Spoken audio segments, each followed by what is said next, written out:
The Justice League and the Suicide Squad are now teaming up to fight the first Suicide Squad. Let's see where we left off.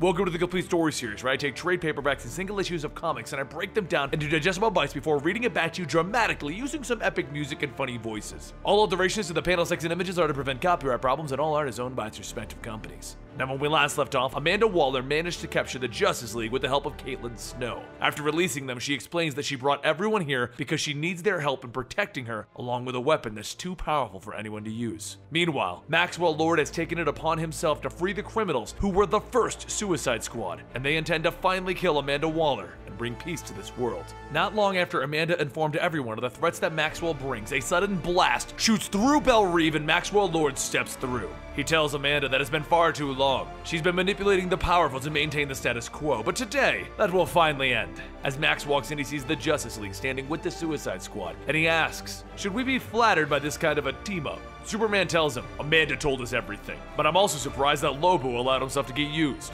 Lobo shouts, no one's controlling the main man. Amanda keeps us locked up and she needs to pay. As Superman tells Maxwell he knows what he does, Enchantress pushes him out of the way, stating, enough talk. My mind cannot be manipulated by the likes of humans. Maxwell Lord tells her, you're right. I can't control your mind, but I can control June Moon's. Slowly, the Enchantress's voice begins to change as June says she just wanted to help, and then she begins screaming as the Enchantress tries to regain control. Simon grabs her before she can fall down, but then the lantern rings begin to give him and Jessica a warning about an unknown lantern technology situation. The ring continues to tell them danger as Simon looks at the Emerald Empress, and her eye releases a massive green blast, shooting Simon through the walls of Belle Reve. As everyone tries to recover, Maxwell heads off and tells his men, remember what we came for. Johnny reaches up to his face and Boomerang throws Boomerang, stating, I know what happens when someone gets to see your ugly mug. The Boomerangs pass through Johnny, and then he tells them that he will present them with his supporting cast. The King of Tears Army! Giant beasts begin to crawl out of a rip in space that Johnny created, and they start attacking the Justice League and the Suicide Squad. Guards begin to run in to secure the area, but before they can even get into battle, Rustam runs in and rips through them. With one of the guards dead, Rustam then turns his focus on the computer that controls the cells. He raises his sword and he brings it down, but before he can hit the controls, Katana moves in to deflect the attack. As Rustam begins swinging again, he tells Katana that he's an innocent here. How many more are innocent? As Katana struggles, she tells him that she's lived long enough to know most of these people are the worst souls that the world has to offer. He will not release them. Meanwhile, with everyone fighting, Maxwell continues to go into the depths of Belle Reve when he notices that he's able to see his breath. He tells her, you're not very subtle, are you?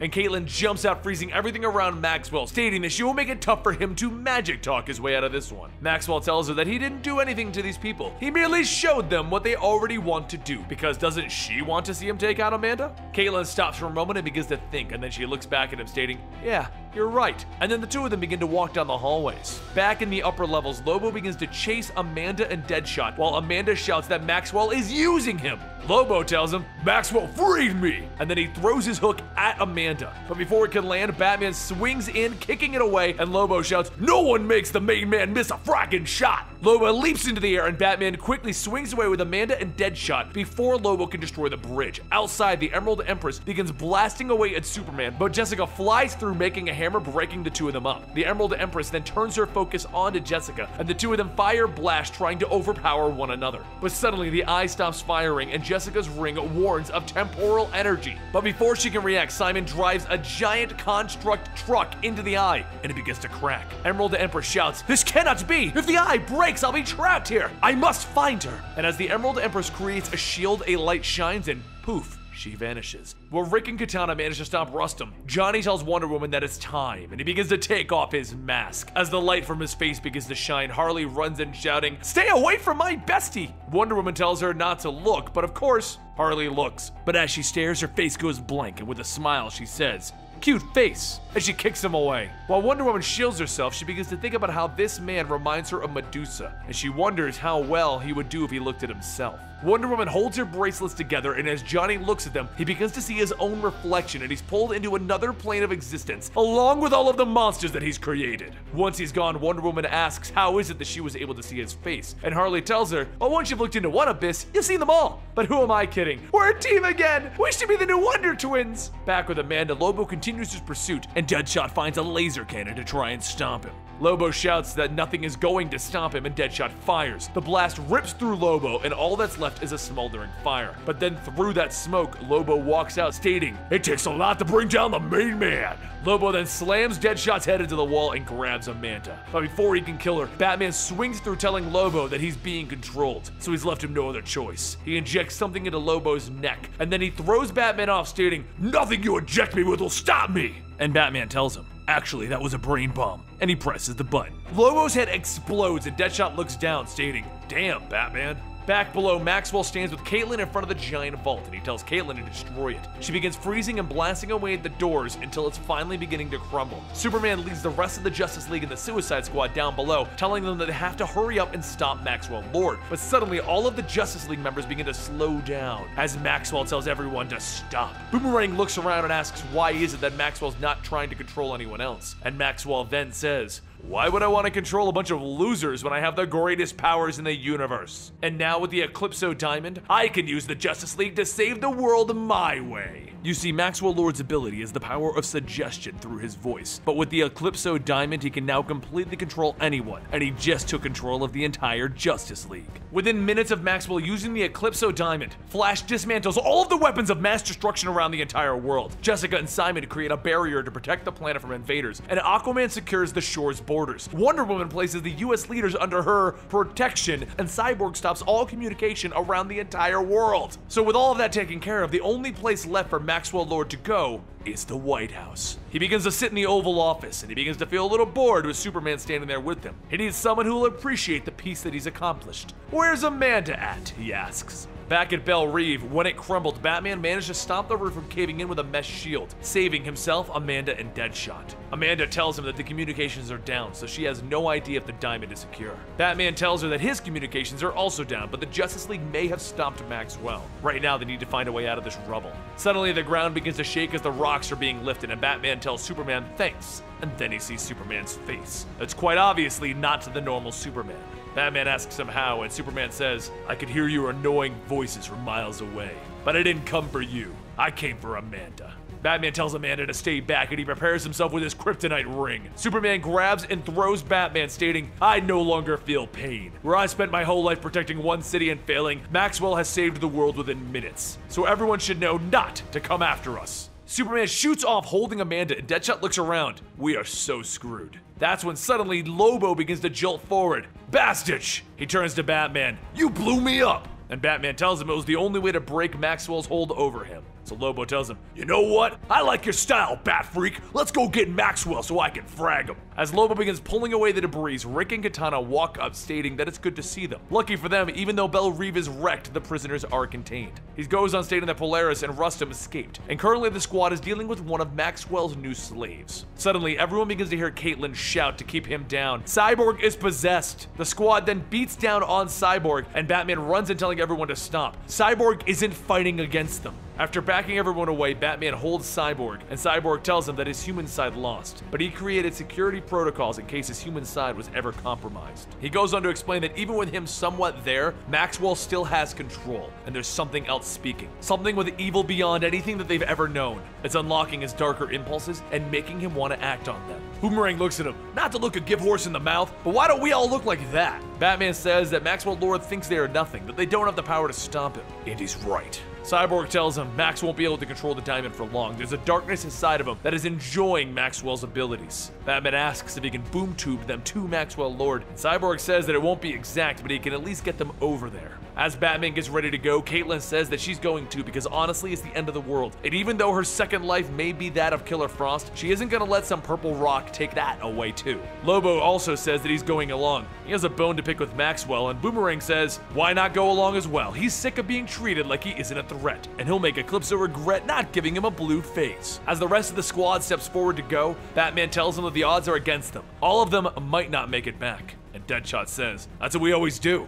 How is this any different? We're the Suicide Squad. Batman tells him, this is different, because you're all going as the Justice League. Back at the White House, Maxwell Lord begins shouting, "I did it! I did it! Isn't it wonderful, Amanda?" He stands in the balcony telling her, "Look, the world is finally free!" Amanda looks out at the destruction with people fighting and killing, and then backhands Maxwell. She grabs him by the face, telling him that he needs to control himself. The diamond is in his head. What he's seeing isn't real. Look again. Maxwell looks out to see everyone fighting and says, "No, I can feel the voice changing me." Down in the crowd, a loud boom goes off and Harley tells everyone, "Don't you get handsy, you bunch of freaks!" Everyone runs towards Amanda, and a sudden blast stops them all from moving. Superman tells Batman, "You didn't listen to me, and I'm glad you didn't." Back in the balcony, Maxwell begins to vomit up a black sludge, and his skin begins to blister, while everyone on the ground begins to fight off the possessed Justice League. Caitlin asks, "What happened to the sun?" And Boomerang tells her, "It's a sign that the dingo just ate our baby." A voice tells everyone that it's been far too long since they felt the night's darkness. This world now belongs to Eclipso. As the people around the city begin to fight, Eclipso tells everyone that the darkness never leaves. It's always inside of them. He doesn't make people evil, he just unlocks the darkness within them. While the two groups clash, Deadshot focuses his fire directly onto Eclipso, and Eclipso grabs him by the neck,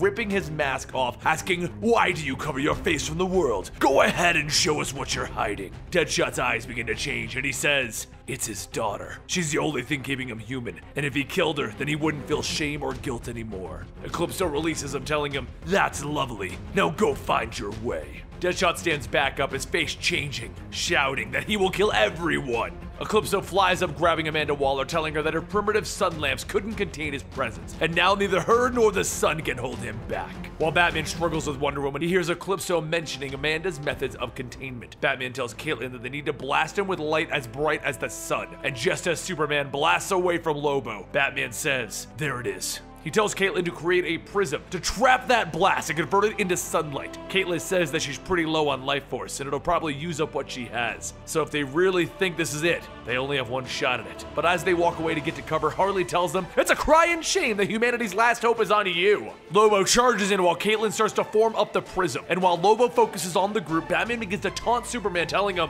"What you do, you'll never be human. Everyone knows it, even your son." Superman tells Batman to burn, and he fires his heat vision. And just before he can hit, Batman dodges as the blast goes into Caitlin's prism. The shine from the prism glares on everyone, including Eclipso. While everyone affected begins to awaken from their trance, Batman tells Caitlin that she can't let it melt. As Caitlin struggles to keep its shape, she says that it won't hold. She doesn't have enough power left. So Batman grabs onto her before she falls, telling her to take his life force. She says she can't. The amount she needs would kill him. And Batman says, "I know. Do it." But before she can, Superman's voice tells her, "Take it. From all of us." Boomerang tells her, women and children first." Caitlin begins to channel, and as she powers up, Eclipso blasts everyone, telling them, "It won't be enough." He grabs onto Caitlin and he tells her to show him what she wants that she can never admit. Her face begins to change as she says that she wants to make a difference. She reaches out, raising Eclipso, and tells Superman now! He concentrates his heat vision into the prism, and the light begins to cover over Eclipso. As he shines, he screams in pain, and suddenly, from the light, Maxwell falls down.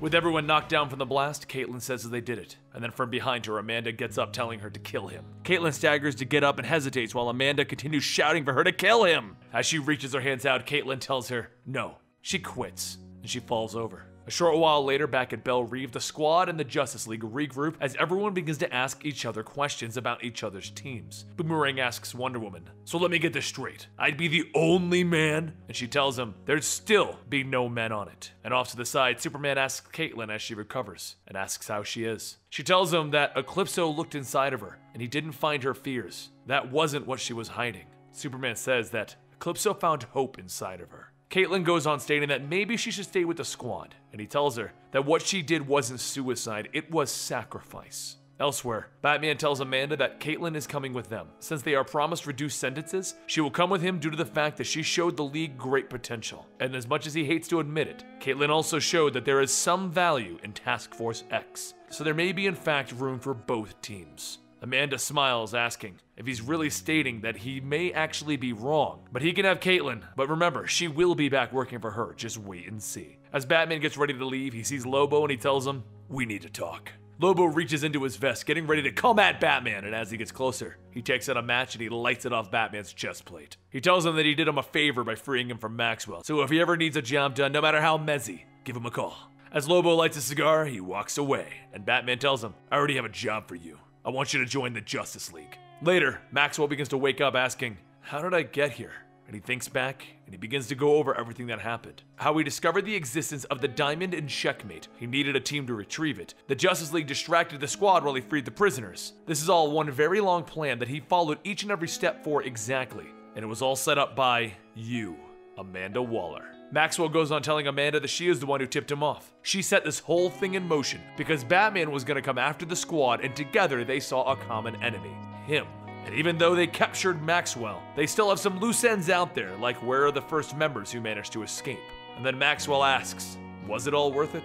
And Amanda tells him she doesn't have to answer to him. And if he notices, those tubes are hooked up with full-grade blood thinners. So if he tries to use his powers, he'll bleed out before he can even exit the building. Maxwell then asks if this is where she's going to welcome him to Task Force X. And she tells him no. She has other plans for him. He would be wasted with them, but he would be perfect for Task Force 11.